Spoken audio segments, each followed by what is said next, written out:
नमस्कार, जनता टीवी देख रहे हैं आप। आपके साथ मैं हूं खुशबू पांडे। तो चलिए रुक करते हैं खबरों की ओर। मुख्यमंत्री पुष्कर सिंह धामी की अध्यक्षता में प्रदेश मंत्रिमंडल की बैठक बृहस्पतिवार को राज्य सचिवालय में होगी। बैठक अपराह्न 3 बजे से शुरू होगी। बैठक में विभिन्न विभागों के कई महत्वपूर्ण प्रस्ताव पर मुहर लग सकती है। बता दें कि बैठक में कल महिलाओं को आत्मनिर्भर बनाने के लिए 75% सब्सिडी पर ऋण दिए जाने का प्रस्ताव आ सकता है। नए उच्चीकृत विद्यालयों में शिक्षकों की पदों को बढ़ाने के लिए निर्णय भी ले सकती है सरकार। यहां पर तो हमारे साथ हमारे सहयोगी देहरादून से नवीन शुक्ला जुड़ चुके हैं। नवीन, आज मुख्यमंत्री बैठक करने वाले हैं और कई प्रस्ताव पर यहां पर मुहर लग सकती है। क्या कुछ जानकारी मिल पा रही है आपको? जी बिल्कुल, निश्चित तौर पर आज भारतीय कैबिनेट की जो महत्वपूर्ण बैठक है वह होने वाली है। सचिवालय में यह बैठक जो समय रखा गया 3 बजे का समय रखा गया है। तमाम सारे मुद्दों पर चर्चा होने की संभावना है। इसके साथ ही मैं बताना चाहूंगा कि जो एकल महिलाएं हैं उन्हें आत्मनिर्भर बनाने के लिए जो 75% सब्सिडी देने की बात की जा रही थी, उस प्रस्ताव पर मुहर लग सकती है। चिकित्सा विभाग में जो तमाम सारे जो चिकित्सक हैं उनके जो मानदेय है उसमें बढ़ाने में बढ़ोतरी हो सकती है। इसके साथ ही तमाम सारे ऐसे प्रस्ताव हैं जिन पर मुहर लगने की संभावना है। मुख्यमंत्री पुष्कर सिंह धामी की अध्यक्षता में यह बैठक होने वाली है। काफी महत्वपूर्ण यह बैठक मानी जा रही है। और साथ ही अगर बात की जाए तो यह बैठक जो है वह सचिवालय में 3 बजे शुरू होगी। कहीं ना कहीं तमाम सारी जो बैठक को लेकर तैयारियां की जा रही हैं। इसके साथ ही चाहे प्रदेश के विकास की बात की जाए या फिर तमाम अन्य मुद्दों की बात की जाए, इन मुद्दों पर चर्चा होगी। और साथ ही किस तरीके से जो खाका तैयार किया जाए उत्तराखंड का, किस तरीके से विकास हो, इन सब तमाम मुद्दों पर चर्चा होने की संभावना है। साथ ही मैं ये भी बताना चाहूंगा कि जो एकल महिला जो महिलाएं हैं उनको सब्सिडी देने की बात की जा रही थी, क्योंकि लगातार प्रदेश सरकार जो महिलाओं को आगे बढ़ाने का काम कर रही है रोजगार के क्षेत्र में, तो इस दिशा में भी यह निर्णय हो सकता है कि जो एकल महिलाएं हैं उन्हें 75% सब्सिडी देने के साथ ही जो उनके जो उद्योग हैं, चाहे वो छोटे उद्योगों की बात की जाए, कुटीर उद्योगों की बात की जाए, तो इन तमाम मुद्दों पर चर्चा होने की संभावना है। नवीन, जैसा कि आपने बताया कि यहाँ पर महिलाओं को रोजगार देने की बात कही जा रही है, और आपको ऐसा लगता है कि जो उत्तराखंड सरकार है, खासकर पुष्कर सिंह धामी की अगर बात की जाए, तो वहां पर महिलाओं को बढ़ाने के लिए, महिलाओं को रोजगार देने के लिए कई नेक पहल की यहाँ पर शुरुआत कर रहे हैं। क्या आपको लगता है और आप इसको किस तरह से देख रहे हैं? जी खुशबू, निश्चित तौर पर अगर देखा जाए तो कहीं ना कहीं उत्तराखंड में जो सरल सहायता समूह से जुड़ी महिलाएं हैं उन्हें प्रदेश सरकार लगातार प्रोत्साहन देने का काम कर रही है। धामी सरकार का यह लक्ष्य है कि महिलाओं को किस तरीके से आगे बढ़ाया जाए। इसको लेकर प्रदेश सरकार ने तमाम सारी मुहिम चलाई हुई है, स्कीम चलाई हुई है। क्योंकि उत्तराखंड एक पहाड़ी राज्य है और कहीं ना कहीं जो छोटे छोटे समूह बनाकर महिलाएं काम करती है, चाहे मसाले बनाने का काम हो या फिर जो फलों के जूस बनाने का काम हो, ऐसे तमाम सारे काम है उसको करने का काम किया जाता है। तो कहीं ना कहीं प्रदेश सरकार महिलाओं को उनके किस तरीके से उनका काम बढ़े, जो सरल सहायता समूह है उन्हें किस तरीके से बढ़ावा दिया जाए, और चाहे रोजगार के क्षेत्र में किस तरीके से काम किया जाए, इन तमाम मुद्दों पर प्रदेश सरकार काम कर रही है। और कहीं ना कहीं जो पहाड़ की महिलाएं हैं, दूरस्थ क्षेत्र की महिलाएं हैं, अगर बात की जाए पहाड़ी क्षेत्रों की, ऊंचाई वाले क्षेत्रों की, तो वहां की महिलाओं को लगातार प्रदेश सरकार प्रोत्साहन करने का काम कर रही है। समय समय पर तमाम सारे मीट करवाए जाते हैं और उनके जो प्रोडक्ट हैं उसको बाजार देने का काम भी प्रदेश सरकार करती है। तो कहीं ना कहीं प्रदेश सरकार महिलाओं को जागरूक करने के साथ साथ ही उनके जो रोजगार के क्षेत्र में बढ़ावा देने के लिए भी प्रदेश सरकार काम कर रही है। बहुत शुक्रिया नवीन शुक्ला तमाम जानकारी साझा करने के लिए। तो आपको बता दें कि यहाँ पर पुष्कर सिंह धामी आज बैठक की अध्यक्षता करेंगे। मंत्रिमंडल की बैठक होने वाली है और कई प्रस्ताव पर यहाँ पर मुहर लग सकती है। उधम सिंह नगर में नारी शक्ति वंदन कार्यक्रम आयोजित किया गया है, जिसमें केंद्रीय रक्षा और पर्यटन राज्य मंत्री अजय भट्ट शामिल हुए।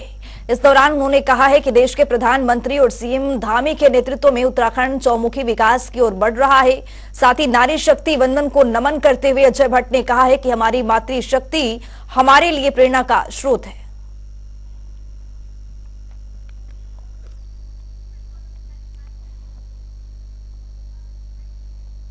लोकसभा चुनाव की तैयारी में बीजेपी लगातार जुटी हुई है। बता दें कि बीजेपी के गढ़वाल और कुमाऊं में 2 बड़ी बैठक की है, जिसका उद्देश्य था कि ओबीसी और एससी के वोटरों को साधना है। प्रदेश अध्यक्ष महेंद्र भट्ट ने बताया है कि ओबीसी वर्ग में कई जातियां हैं, जिनमें प्रमुख लोगों से बीजेपी बैठक कर रही है और कई बैठकें होनी है। उन्होंने कहा है कि एसटी मोर्चे में कई जनजातियां और जनजातियां हैं इसमें जिन्हें हमें मिलने का काम करेंगे। हमारे ओबीसी और एसटी मोर्चा दोनों मोर्चों कार्यक्रम हमारे जनवरी माह के निर्धारित हैं। ओबीसी में अलग अलग जातियां हैं, सैनी समाज है और आपका उससे जुड़ी और बहुत सारी जातियां हैं। उन जातियों के प्रमुख लोगों के साथ हमारे अलग अलग सभी जातियों से मिलना रहेगा। एसटी में भी हमारे थारू हैं, बोक्सा हैं, इसके अलावा हमारे जो जौनसार भावर का क्षेत्र है, ऐसे सब लोगों के अलग अलग हम लोग उनके साथ बैठते हुए भारतीय जनता पार्टी पक्ष में वो मतदान करें, उनसे जुड़ेंगे, उनको अपने साथ जोड़ेंगे।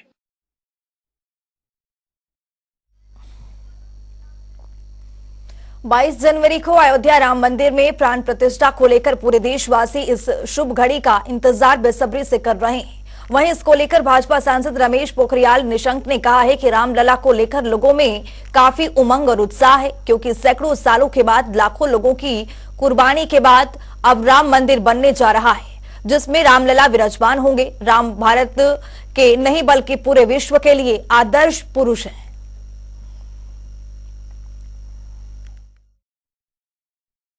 देखिए ना कितना लोगों में उत्साह और उमंग है। जहां पर लाखों लोगों ने अपनी कुर्बानी को दिया हो और एक लंबी सैकड़ों वर्षों के बाद आज रामलला वापस आई हैं, उनका मंदिर बना है, मंदिर बन करके वो विराजमान होंगे। मैं तो जब पहली बार विधानसभा में गया था उत्तर प्रदेश में 1991 में, तो हम तो 6 महीने के बाद ही 92 में हमारी सरकारी जो है वो विधानसभा भी भंग हो गई थी। तो हम लोग तब अयोध्या में ही थे जब ये घोषणा हो गई कि भंग कर दिया है। तो आप समझ सकते हैं कि ऐसे ऐसे देश में कांग्रेस की सरकारें रही हैं। हम ये चाहते हैं कि राम मंदिर में जो भी राम प्रतिष्ठा हो रही है उसका प्रचार अच्छी तरह से हो और उसे लोग अच्छी तरह से ही निभाएं। और हम चाहते हैं कि हर साल इसी दिन इसी समय पे इनका उसी तरह से जन्मदिन मनाया जाए। लोकसभा चुनाव की तैयारियों को लेकर सभी पार्टियां तैयारियों में यहां पर जुटी हुई है। कांग्रेस के उपाध्यक्ष मथुरा दत्त जोशी ने जानकारी देते हुए बताया है कि नवनियुक्त प्रदेश प्रभारी कुमारी शैलजा 15 तारीख को उत्तराखंड के दौरे पर आ रही हैं, जिसके बाद कांग्रेस की एक बड़ी बैठक की जाएगी, जिसमें 2024 लोकसभा चुनाव को लेकर मंथन भी किया जाएगा। देखिए, नवनियुक्त प्रदेश प्रभारी कुमारी शैलजा जी 15 तारीख को उत्तराखंड का दौरा करेंगी और 15 जनवरी को 9 बजे जौलीग्रांट एयरपोर्ट पर कांग्रेस के कार्यकर्ताओं द्वारा उनका भव्य स्वागत किया जाएगा। 11 बजे प्रदेश कांग्रेस कमेटी के कार्यालय में माननीय प्रदेश अध्यक्ष जी और प्रदेश के हमारे समस्त जिलाध्यक्षों द्वारा यहां पर स्वागत किया जाएगा। उसके बाद 11 बजे से 4 बजे तक उनकी विभिन्न समूह से बैठक होगी, जिनमें विधायकगण हैं, पूर्व विधायकगण हैं, 2022 के हमारे उम्मीदवारगण हैं, पूर्व सांसदगण हैं और प्रदेश के पदाधिकारीगण हैं, पीसीसी के सदस्य हैं, ब्लॉक कांग्रेस कमेटी के अध्यक्षगण हैं। इन सब से मुलाकात करेंगी और 2024 के चुनाव की रणनीति के बारे में विस्तार से चर्चा की जाएगी। उत्तराखंड में लोकसभा और निकाय चुनाव से पहले राज्य निर्वाचन आयोग ने लोगों को मतदान के प्रति जागरूक करने के उद्देश्य से जागरूकता अभियान शुरू किया गया है। देहरादून के रेसकोर्स स्थित बनू स्कूल में ईवीएम मशीन में मतदान कैसे करना है, इसको लेकर लोगों को जागरूक किया जा रहा है। ईवीएम डेमोन्स्ट्रेशन टीम के मास्टर ट्रेनर विकास बड़द्वाल ने बताया है कि इस जन जागरूकता अभियान के माध्यम से लोगों को ईवीएम से मतदान कैसे करना है, इसके बारे में भी बताया जा रहा है। जागरूकता अभियान में है कि जो भी लोग हैं, जो भी जनमानस है, वो ये देख लें कि ये मशीन कैसे काम करती है। जब वो मतदान केंद्र में जाएंगे तो वहाँ पर अपना मतदान किस तरह से देंगे उसके बारे में बता रहे हैं। तो सबसे पहले उन्हें ये पता चल जाए कि उन्हें मतदान में क्या क्या किस मशीन को देखने को मिलता है, उस मशीन में क्या होता है और जो हमारा वो मतदान कैसे करेंगे, किस तरह से उन्हें मतदान करना है, इसके बारे में बता रहे हैं। उत्तराखंड में शासन ने चमोली जिले की जिला पंचायत अध्यक्ष रंजनी भंडारी को पद से हटा दिया है। उन पर अपने पद और अधिकारों का गलत इस्तेमाल करने का आरोप लगा है। बता दें कि सचिव हरिचंद्र सेमवाल ने जारी आदेश में कहा है कि गढ़वाल मंडल आयुक्त की जांच में यह भी पाया गया है कि रजनी भंडारी ने 2012-13 में आयोजित नंदा राजजाता के निर्माण कार्य के टेंडर में भी गड़बड़ियां की है।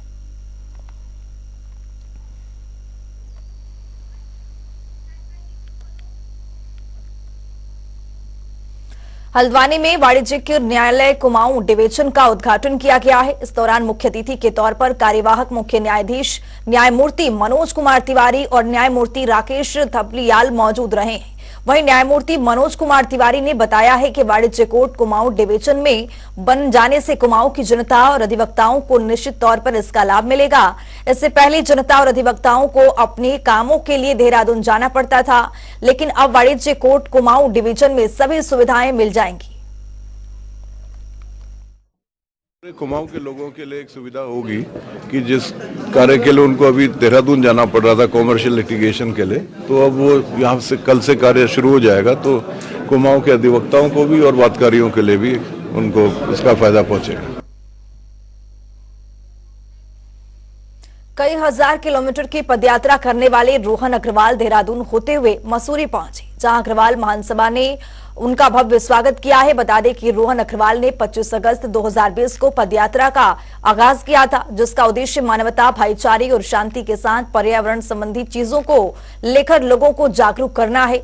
रोहन प्लास्टिक से पर्यावरण को होने वाले नुकसान के बारे में लोगों को लगातार जागरूक कर रहे हैं। रोहन पिछले काफी समय से अपने मिशन पर हैं और अब तक अपने पर्यावरण अभियान मिशन में भारत के 28 राज्यों को कवर करते हुए कई हजारों किलोमीटर लंबी पैदल यात्रा पूरी कर चुके हैं। मैं बहुत धन्यवाद करना चाहूँगा, अभिनंदन करना चाहूँगा कि मसूरी में जो अग्रवाल सभा है, जिन्हें मेरा इतना अच्छा स्वागत और मेरा इतना अच्छा अभिनंदन किया, मेरा प्रोत्साहन किया, क्योंकि ये सब जो प्रोत्साहन होता है, इनसे हमको ऊर्जा मिलती है आगे में और काम करने की। इनके बिना प्रोत्साहन के हमारी यात्रा में कभी कभी हमको डाउन भी लगता है, लेकिन इन सब के प्रोत्साहन से, सब लोग एक जुड़ाव से हमें यात्रा में प्रेरणा मिलती है और इससे ही हमको काम करने के लिए और संतुष्टि मिलती है। ये जो यात्रा है दोस्तों, यात्रा में मसूरी में पहुंचा हूँ। अभी उत्तराखंड मेरा 29वां राज्य है, 28 केंद्र शासित प्रदेश अभी तक मेरे हो चुके हैं। अभी उत्तराखंड के अलग अलग जिलों में जाने की योजना हमारी है।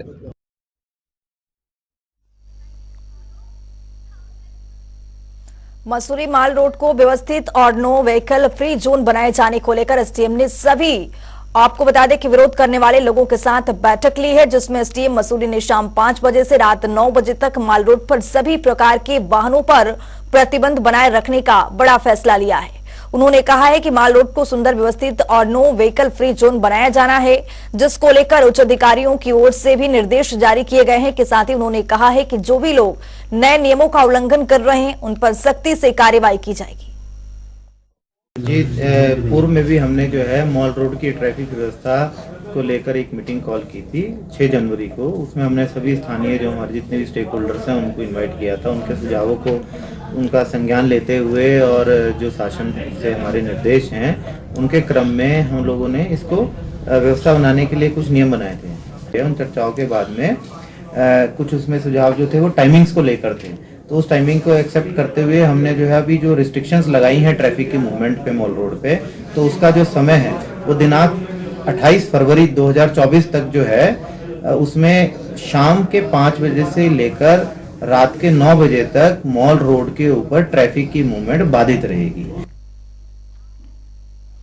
मसूरी माल रोड में वाहनों के प्रवेश पर प्रतिबंध के खिलाफ लोगों ने विरोध प्रदर्शन किया है। वहीं इसको लेकर कांग्रेस और आप पार्टी की ओर से एसडीएम को ज्ञापन सौंपा गया है, जिसमें माल रोड को पहले की तरह ही संचालित करने की मांग की गई है।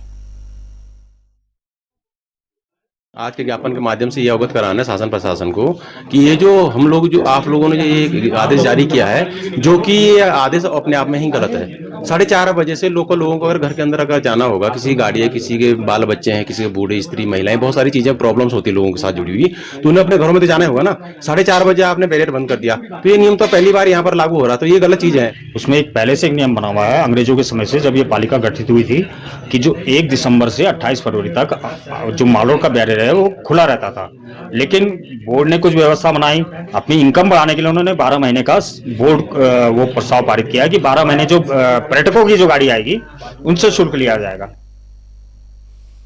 उत्तर भारत में कड़ाके की ठंड के बीच घने कोहरे ने लोगों की मुसीबतें और बढ़ा दी है। घने कोहरे की वजह से उत्तराखंड की कई ट्रेन प्रभावित हो रही हैं। वहीं रेलवे स्टेशन के आर्किटेक्ट रविंद्र कुमार ने बताया है कि कोहरे की वजह से लंबी दूरी वाली ट्रेन ज्यादा प्रभावित हो रही हैं। कुछ ट्रेनों के शेड्यूल में भी बड़ा बदलाव किया गया है, जिससे रेल यात्रियों को काफी दिक्कतों का सामना करना पड़ रहा है।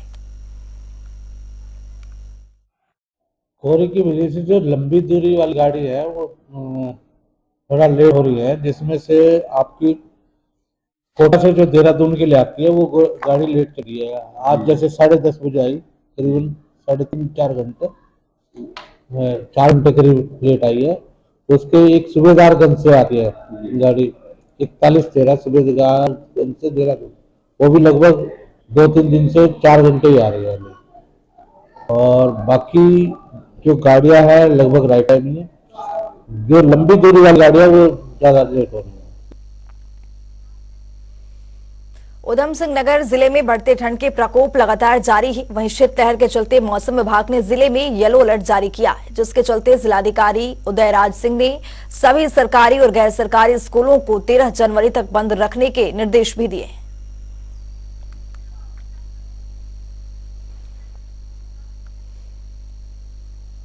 रुड़की में अंडे बेचकर रहे युवक की हत्या के बाद ये मामला तुल पकड़ता नजर आ रहा है। दरअसल जेसीपी पार्टी के राष्ट्रीय अध्यक्ष भावना पांडे मृतक के पिता से मिलने पहुंची। इस दौरान उन्होंने मामले की जानकारी लेते हुए सरकार और हरिद्वार पुलिस पर गंभीर सवाल उठाए।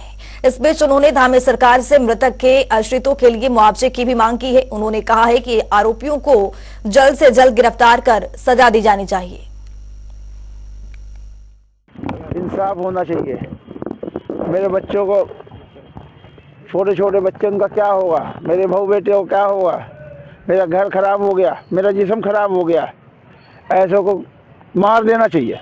साधु स्वामीनाथ जी का, इनके बेटे आकाश की कल कुछ लोगों ने हत्या कर दी। ये एक हफ्ते में दूसरी तीसरी घटना है। आज कानून व्यवस्था बहुत लचर है और मैं चाहती हूँ सरकार से और कप्तान से पूछना चाहती हूँ, भाई कहाँ है आपकी पुलिस? गश्त लगाती थी कि अब कहाँ गई पुलिस? पुलिस जो सड़कों पे गश्त लगाती थी अब अधिकारियों की सब्जियां ला रही है वो, इसीलिए आज सब्जियों के भाव जनता हो रही है। तो बड़ा दुर्भाग्य इस बात का। और मैं चाहती हूँ जिसने आकाश की हत्या की है, जो लेके गया, जो मुझे अभी इसके पिताजी से बात हुई, उसको भी कड़ी से कड़ी कार्रवाई होनी चाहिए उसके ऊपर और सजा होनी चाहिए। और जो लोगों ने मारा है 5 लोग, उनको तत्काल प्रभाव से पुलिस गिरफ्तार करे। ये पता होना चाहिए, उस लड़के को पकड़ा जाए, वो लड़का बताएगा कौन कहाँ के थे। उधम सिंह नगर के खटीमा में बाघ ने एक महिला को अपना शिकार बना लिया है। दरअसल सरपुड़ा गांव निवासी सुभावती देवी सुबह शौच के लिए जंगल के किनारे गई थी, जहां घात लगाए बाघ ने महिला पर हमला कर उसे मौत के घाट उतार दिया। वहीं वन विभाग ने कड़ी मशक्कत के बाद बाघ के चुंगल से महिला के शव को आजाद करवाया है। बता दें कि पिछले 2 सालों के भीतर बाघ ने लगभग 1 दर्जन लोगों को अपना निवाला बनाया, जिससे लोगों में भय का यहाँ पर माहौल पैदा हुआ है। सुबह हमको सूचना मिली थी कि जो हमारा सरपुड़ा ग्राम है सुरई रेंज में स्थित, उसके जंगल से लगे हुए क्षेत्र में एक महिला शौच के लिए बाहर गई थी। तो सुबह 6:30 बजे की घटना है और बताया गया कि उसको बाघ के द्वारा उस पर हमला कर दिया गया है। तो हमने उसकी शव ढूंढने की काफ़ी प्रयास किया, तो अभी उसका शव भी हमको मिल गया है। और इस महिला का नाम शुभावती बताया गया है, पत्नी श्री बिरजा प्रसाद। तो इस तरीके की विगत 2 वर्षों के अंतर्गत कम से कम 10-11 घटनाएं घट चुकी हैं हमारे जाओ परसा से लेकर के नवदिया तक, और इन घटनाओं से हमारे क्षेत्र के लोग बहुत ही भयभीत हैं। उत्तरकाशी में कई ग्रामीणों के मोटर मार्ग निर्माण को लेकर एक महापंचायत हुई है, जिसमें एक संघर्ष समिति का गठन किया गया है। इस दौरान प्रशासन के प्रति नारेबाजी भी की गई है। बैठक में सबकी सहमति से निर्णय लिया गया है, यदि लोकसभा चुनाव से पहले इस मोटर मार्ग को स्वीकृति नहीं मिलती है तो ग्रामीण लोकसभा चुनाव का बहिष्कार करेंगे। समिति का मानना है कि हम आगे लोकसभा चुनाव का भी बहिष्कार करने जाएंगे यदि हमारी मांग शासन प्रशासन कब से है मांग? ये हमारी मांग 1980 से जब हम उत्तर प्रदेश सरकार के अंदर थे तब से हमारी ये मांग है। मोटर मार्ग संघर्ष समिति का आज गनखौल घाटी में महापंचायत में अध्यक्ष चुना गया। हमारी गनखौल घाटी सड़क निर्माण की फाइल शासन से भारत सरकार से उत्तराखंड शासन लंबित पड़ी हुई है। हम विधिवत ढंग से शासन प्रशासन से मांग करते हैं कि हमारी मोटर मार्ग को स्वीकृति मिल जाए, नहीं तो हमने वार पार की लड़ाई के लिए भी हम तैयार हैं। हम आज दोनों पट्टियों के लोग गनखौला घाटी में बैठे हैं, जो कि बनगांव चोपड़ा कसलाना मोटर मार्ग के संबंध में काफी जन सैलाब है। दोनों पट्टियों का दसकी, हाथड़, इधर खाटल और सब गोडर, सब लोग यहाँ जन सैलाब के साथ बैठे हैं। और हमारा एक संघर्ष समिति बनी है, दोनों पट्टियों की समिति बनी है और इसमें हमें इस रोड के विषय में हमने ये गनखौला घाटी कटवानी है। बनगांव चोपड़ा कसलाना मोटर मार्ग के संबंध में आगे एकजुट होकर काम करना है। इस बुलेटिन में मेरे साथ इतना ही। नमस्कार।